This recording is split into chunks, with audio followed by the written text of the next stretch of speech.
হঠাৎ করেই যদি তুমি উঠে দেখো যে তুমি একটি ছোট্ট কিউবের মতো ঘরের মধ্যে বন্দি, আর সেখান থেকে বেঁচে ফেরা বা বের হওয়া বলতে গেলে একদমই অসম্ভব, তখন তুমি কি করবে? সেই কিউবের মতো ঘর থেকে যদি বের হতে হয়, শুধুমাত্র বের হতে পারবে তোমার বুদ্ধিমত্তাকে কাজে লাগিয়ে। আসলেই এই জায়গা থেকে বের হওয়া কি এতটাই সহজ? না, এতটাও সহজ না। এই জায়গা থেকে বের হতে কি তারা পারবে? এই সকল প্রশ্নের উত্তর পেতে গেলে আপনাকে পুরো এক্সপ্লেনেশন দেখতে হবে। এই মুভিটি 2021 সালে মুক্তি পাওয়া জাপানিজ কিউব মুভি। এটি মূলত একটি সায়েন্টিফিক সার্ভাইভাল মুভি। সো দেরি না করে শুরু করা যাক গল্পটি। সো হেই বন্ধুরা, welcome to the film crackers. মুভির শুরুতেই একটি ছেলে যে বন্দী হয়ে গিয়েছে একটি লোহার তৈরি ছোট্ট কিউবের মতো ঘরের মধ্যে, যেখানে 6টি দরজা রয়েছে। ঠিক এমনই ছোট ছোট ঘর এই 6টি দরজার পিছনেও আছে। সেই ছেলেটি সেখান থেকে বের হওয়ার জন্যে সেই ঘরের মধ্যে পা রাখে, কিন্তু হঠাৎ করেই সেই ঘরের কয়েকটি পিলার তার দেহের এপার ওপার হয়ে যায়, যার থেকে আমরা বুঝতে পারি যে সেই ঘরটি আসলেই একটি মৃত্যুর ফাঁদ।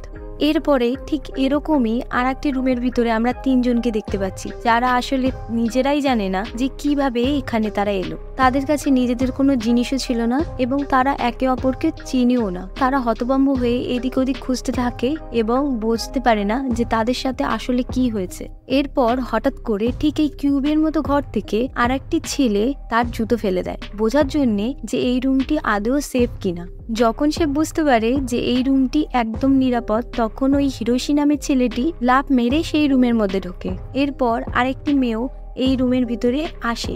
এরপর আমরা দেখছি সেই হিরোশি নামের ছেলেটি আর একটি নিরাপদ রুমে যাওয়ার জন্য রাস্তা খুঁজতে লাগে। ওপরে উঠে সেই রুমের দরজাটি খুলে দেয়, যে রুমে আর এক ছেলে মারা গিয়েছিল, এবং সেই ছেলেটির মৃতদেহ অন্য রুম থেকে তাদের রুমে নিচে এসে পড়ে। এই ঘটনা দেখে সবাই ভয় খেয়ে যায়। এর মধ্যে আরেকটি ছেলে, সে এতটাই ভয় খেয়ে যায় যে সেই রুম থেকে সে অন্য রুমে যাওয়ার জন্য তৈরি হতে লাগে এবং রুম খুঁজতে লাগে। কিন্তু তখনই হিরোশি তাকে আটকে বলে যে এরম ভাবে যে কোনো রুমে যাওয়া তাদের জন্য নিরাপদ নয়। তখন হিরোশি বলে যে সেই রুমটি আদৌ নিরাপদ কিনা তাদের জুতো ফেলে চেক করা দরকার। তখন হিরোশি সেই রুমটির ভিতরে জুতো ফেলে দেখে যে ওই জুতোটি পুরো জ্বলে যায়। তখন আমরা জানতে পারি যে কিছু কিছু এমন রুম আছে যার মধ্যে যাওয়া একদমই নিরাপদ নয়। সেই রুমগুলিতে মৃত্যুর ফাঁদ পাতা, আর যদি সেই রুমগুলির মধ্যে একবার চলে যাও, বেঁচে ফেরার কোনো রাস্তা নেই। এরপরে সবাই অন্যান্য রুমগুলি আদৌ নিরাপদ কিনা তাদের জুতো ফেলে ফেলে দেখতে লাগে, এবং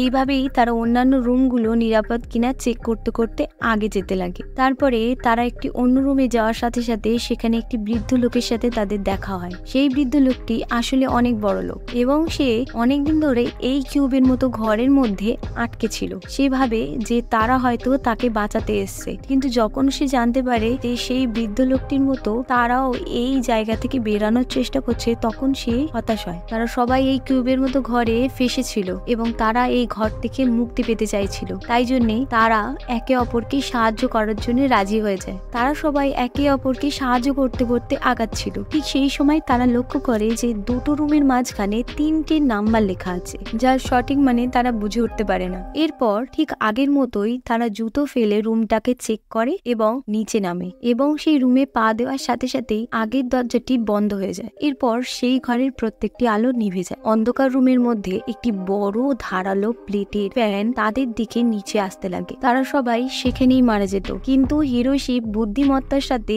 নিচের একটি কিউবের ঘরের দরজা খুলে দেয়। এরপর সবাই নিজের জান বাঁচিয়ে সেই নিচের কিউবের ঘরে চলে আসে। তারা সবাই বেঁচে যায় ঠিকই, কিন্তু তাদের এই জুতো ফেলে ফেলে ঘর নিরাপদ কিনা সেই চেক করার যে পদ্ধতি, সেটা ফ্লপ হয়ে যায়। এরপর জিহারো রুমের মধ্যখানে লেখা নাম্বারগুলোকে নিয়ে অঙ্ক কষে একটি থিওরি বার করে। জিহারো বলে এখানে যতগুলি গেট আছে সবগুলোর গেটে ইভেন নাম্বার লেখা, কিন্তু কিছু কিছু গেটে প্রাইম নাম্বারও লেখা আছে। হয়তো সেই প্রাইম নাম্বারের কিউবের ঘরগুলি আমাদের জন্য নিরাপদ। নিজের থিওরিকে প্রমাণ করার জন্য সে নিজের জানের বাজি লাগিয়ে সেই প্রাইম নাম্বারওয়ালা ঘরের মধ্যে লাফ মারে এবং সে নিরাপদ থাকে। এর থেকে বোঝা যায় যে তার থিওরি একদম সঠিক, সেখানে সত্যি কোনো ফাঁদ ছিল না। আর এই থিওরিকে কাজে লাগিয়ে তারা একের পর এক ঘরের মধ্যে যেতে লাগে, কিন্তু সেই সফর যেন শেষ হওয়ার নামই নিচ্ছিল না। তারা এমন কোনো ঘরই খুঁজে পেল না যেখান থেকে তারা বের হতে পারে। হঠাৎ করে তারা এমন একটি ঘরের মধ্যে এসে পড়ে যেখানে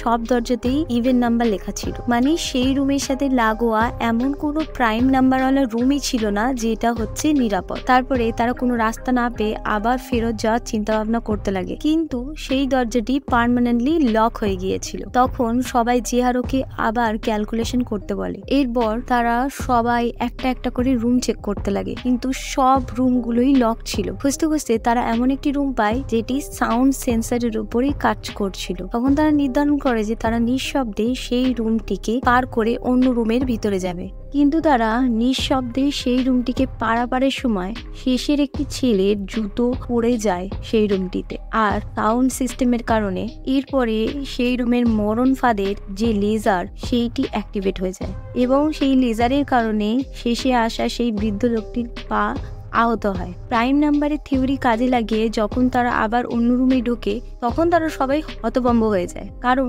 সেই রুমটি ছিল সেই প্রথম রুম যেই রুম থেকে তারা যাত্রা শুরু করেছিল, যে রুমে সেই মৃতদেহ পড়েছিল। তারা সবাই খুব চিন্তা করতে লাগে এবং ভয় খেতে লাগে। তারা এই রুম থেকে হয়তো কোনোদিন বেরই হতে পারবে না, কারণ তারা দরজাই খুঁজে পাচ্ছিল না যে কোথা থেকে তারা বের হবে, এবং এই রুমগুলি থেকে মুক্তি পাওয়ার কোনোই রাস্তা খুঁজে পাচ্ছিল না। এরপর জিহারও আবার পুনরায় ক্যালকুলেশন করে তারা এই সিদ্ধান্তে আসে যে এটি একটি কিউবের মতো ঘর এবং এইগুলি অনবরত ঘুরেই চলেছে। যেমনটি আমরা কিউব পাজল সলভ করার জন্য সেই পাজলের কোণাগুলোকে ঘোরাতে থাকি, ঠিক সেরকম ভাবেই এই ঘরগুলিও ঘুরেই চলেছে। এই কারণে হয়তো তারা কোনোদিনই এই রুম থেকে বেরাতে পারবে না। তখন হিরোশি বলে, না, আমাকে এখানে থামলে চলবে না, আমার হাতে সময় অনেক কম, কারণ আমি আমার স্ত্রীকে কথা দিয়েছি যে আমি তার সাথে খুব তাড়াতাড়ি দেখা করব, এই কারণে আমার স্ত্রী অপেক্ষা করছে আমার জন্য। তখন হিরোশি সবাইকে সাহস দেখিয়ে এগিয়ে যাওয়ার কথা বলে। এরপরে যখন তারা অন্য রুমে যায় তখন সেই রুমটি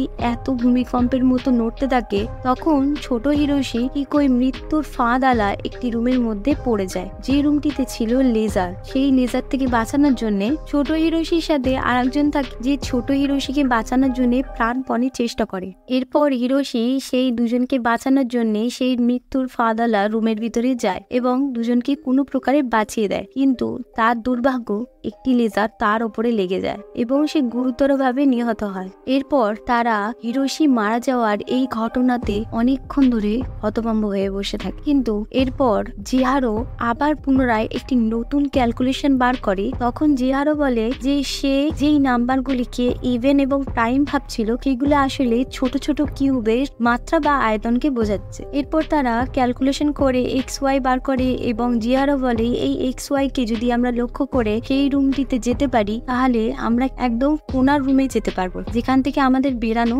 অনেক সোজা হয়ে যাবে। এই এক্স ওয়াই কে ফলো করে যদি আমরা যেতে থাকি তাহলে আমরা কিছু সেফ রুমও পাবো এবং এই এক্স ওয়াই কে ফলো করতে করতে কোনার রুমে চলে যেতে পারবো। এর ফলে আমরা এই অত্যাচার ভরা জীবন থেকে মুক্তি পাবো। জিহারোর এই ফর্মুলাকে ফলো করে সবাই অন্য একটি রুমে চলে আসে এবং তারা এই সিদ্ধান্ত নেয় যে সেই রুমে একটু তারা বিশ্রাম করবে। তখন সেই বৃদ্ধ লোকটি জিহারোর হাত ধরে বলতে থাকে, আমার হয়তো সব পাপের কর্মের ফল আমি পাচ্ছি, কারণ আমি ওই জগতে অনেক লোককে ঠকিয়েছিলাম যার সাজা রূপে আমাকে এইসব ভোগ করতে হয়েছে। আমি হয়তো এইখান থেকে কোনোদিনই বার হতে পারবো না। এইসব বলার পরে কয়েকটি লোহার রড ওপর থেকে নিচে এসে তাদের রুমটিকে ভাগ করে দেয় এবং তাদের গ্রুপটিও তার সাথে সাথে ভাগ হয়ে যায়। তারপরে সেই দুটি গ্রুপ ডিসাইড করে যে তারা আলাদা আলাদা ভাবেই অন্য অন্য রুমে যেতে শুরু করবে। তখন শিনজি এবং সেই বৃদ্ধ লোকটি বলে যে আমরা হয়তো জিহারোর মতো অঙ্ক জানি না, কিন্তু আমরা এই জায়গা থেকে বের হওয়ার প্রাণপণ চেষ্টা করব। এই বলে তারা অন্য রুমে যেতে লাগে। জিহারো, বাচ্চা ছেলেটি এবং সেই মেয়েটি অন্য রুমে যাওয়ার জন্য প্রস্তুত হয়। এরপরে যখন তারা অন্য রুমে যায় তখন জিহারোকে তার পুরনো জীবনের কিছু ক্লিপ সেই রুমের মধ্যে দেখানো হয়, যেখানে তার ভাই সুসাইড করতে যাচ্ছে, কিন্তু জিহারো তাকে বাঁচানোর কোনো প্রকার চেষ্টা করে না। এরপরে সে অনুশোচনায় ভুগতে থাকে এবং নিজের মাথা ধরে প্রচন্ড কাঁদতে থাকে। এই ঘটনাতে সেই ছোট বাচ্চাটিও হতভম্ব হয়ে যায়, কারণ তার সাথে এই সমাজ ঠিক একই রকম অত্যাচার করত। এরপর আমরা অন্য একটি রুমে সেই বৃদ্ধ লোকটি এবং সিনজিকে দেখতে পাই, যেখানে তারা জুতো ফেলে ফেলে নিরাপদ রুম খুঁজে যাচ্ছিল। তখন সেই বৃদ্ধ লোকটি বলে, আজকালকার ইয়ং ছেলে মেয়েরা এমনই ইমোশনাল এবং তাদের মাথা ঠিকঠাক কাজ করে না, তারা ভুলভাল ডিসিশন নিয়ে চলাফেরা করে। তখন শিনজি রেগে গিয়ে সেই বৃদ্ধ লোকটির মাথা দরজায় রেখে বারবার দরজা টানতে লাগে এবং খুলতে লাগে। এর ফলে সেই বৃদ্ধ লোকটির মৃত্যু হয়েছে। এরপরে আমরা অন্যদিকে দেখতে পাচ্ছি যে এইসবের কারণে জিহারও অনেক ডিপ্রেসড হয়ে যায়। এরপর সেই ছোট্ট ছেলেটি বলে, তুমি না তোমার ভাইকে এই সমাজ থেকে বাঁচাতে পারলে না, তোমার ভাইকে সুসাইড করা থেকে বাঁচাতে পারলে। এরপর সেই ছোট্ট ছেলেটি ডিপ্রেশনের কারণে একটি মৃত্যুর ফাঁদালা রুমের ভিতরে লাফ দেওয়ার সিদ্ধান্ত নেয়। কিন্তু সেই বড় ছেলেটি তার ভাইকে না বাঁচাতে পারার যে অনুশোচনা ছিল, সেই অনুশোচনার ফলে সেই ছোট ছেলেটির হাত ধরে নেয় এবং তাকে টেনে সেই রুম থেকে বাইরে বের করে নিয়ে আসে। এরপরে তারা আবার এগোতে লাগে এবং YX এর যখন দরজাটি খোলে তখন তারা সেই জায়গা থেকে বেরানোর রাস্তাটি খুঁজে পেয়ে গিয়েছিল এবং দেখতে পায় যে চারিদিকে পুরো অন্ধকার এবং একটি কিউব রুম লিফটের মতো করে উপর থেকে নিচে নামা ওঠা করছিল, যে রুমের মধ্যে গেলে তারা বেসমেন্টে যেতে পারবে এবং এই জায়গা থেকে তারা বেরাতে পারবে। তারা আবার আরেকবার ক্যালকুলেশন করে, যে ক্যালকুলেশনের দ্বারা সেই লিফট কিউবের কাছে যেন তারা যেতে পারে। এরপর যখন তারা আগে যাওয়া শুরু করে তখন আবার শিনজির সাথে তাদের দেখা হয়, যে আগেই সেই বৃদ্ধ লোকটিকে মেরে দিয়েছিল। এবং যখন শিনজিকে তারা জিজ্ঞেস করে সেই বৃদ্ধ লোকটির কথা, তখন শিনজি বলে যে তারা একটি ট্র্যাপ রুমে যাওয়ার কারণে সেই বৃদ্ধ লোকের মৃত্যু হয়ে যায়। তারপরে তারা আবার এগোতে শুরু করে। শিনজি জোর জবরদস্তি করে একটি ফাঁদালা রুমে তাদেরকে ঢুকতে বলে। শিনজির মাথায় কি চলছিল সে নিজেও জানে না, কিন্তু হয়তো সে সবাইকে মারতে চাইছিল। তখন শিনজি বলে যে সে বৃদ্ধ লোককে নিজে হাতে মেরেছে। এই কথাগুলো শুনে সেই ছোট্ট ছেলে এবং মেয়েটি অন্য রুমে তাড়াতাড়ি করে চলে যায়, কিন্তু সেই বড় ছেলেটি তাদের সাথে অন্য রুমে যাওয়ার আগেই শিনজি তাকে টেনে নিয়ে মারতে শুরু করে। তখন সেই বড় ছেলেটি বলে যে শিনজি তাকে মারছে কেন এবং তাকে মেরে তার কি লাভ হবে। তখন শিনজি বলে যে সে এই সমাজের লাঞ্ছনা, অত্যাচার এই সব কিছুর বদলা নিতে চায়। যে সে একটি লোকাল দোকানে কাজ করত এবং সেই দোকানের মালিক সমেত অন্যান্য কাস্টমাররাও তাকে প্রতিনিয়ত অপমান করত, যার কারণে সে নিজেও এই জীবন রাখতে চায় না এবং অপরকেও সে বাঁচতে দেবে না, যার কারণে মানুষদের প্রতি তার মনে একটি ঘৃণা তৈরি হয়েছে।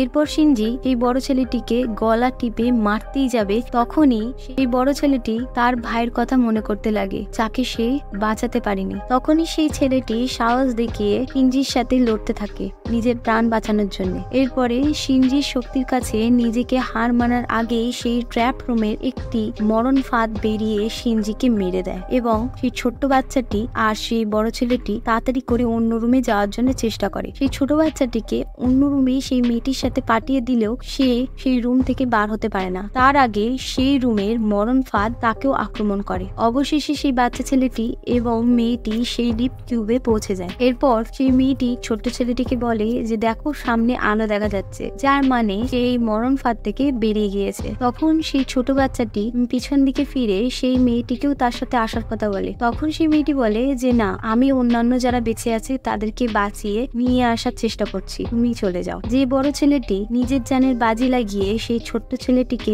লিফট রুম পর্যন্ত পৌঁছেছিল, সে এখনো বেঁচে আছে এবং আহত হয়েছে। সেই ছেলেটি এখনো আশা ছাড়েনি যে সেই মরণ ফাঁদ থেকে বেরাতে পারবে। কাহিনীতে টুইস্ট আসে যে মেয়েটি তাদের সাথে সব সময় ছিল, সেই মেয়েটি আসলে এই মরণ ফাঁদ তৈরি করেছিল এবং সে সমস্ত লোকদের দেখতে পাচ্ছিল যে কারা আহত হয়েছে, কারা মারা গেছে এবং কারা এখনো বেঁচে আছে। এরপর সেই মেয়েটি আবার পুনরায় একটি নতুন গ্রুপের কাছে পৌঁছে যায়, যেমন করে সে জিহারোর গ্রুপের কাছে এসেছিল। এভাবেই কাহিনীটি এখানেই শেষ হয়। তো please do subscribe, like and comment. আপনাদের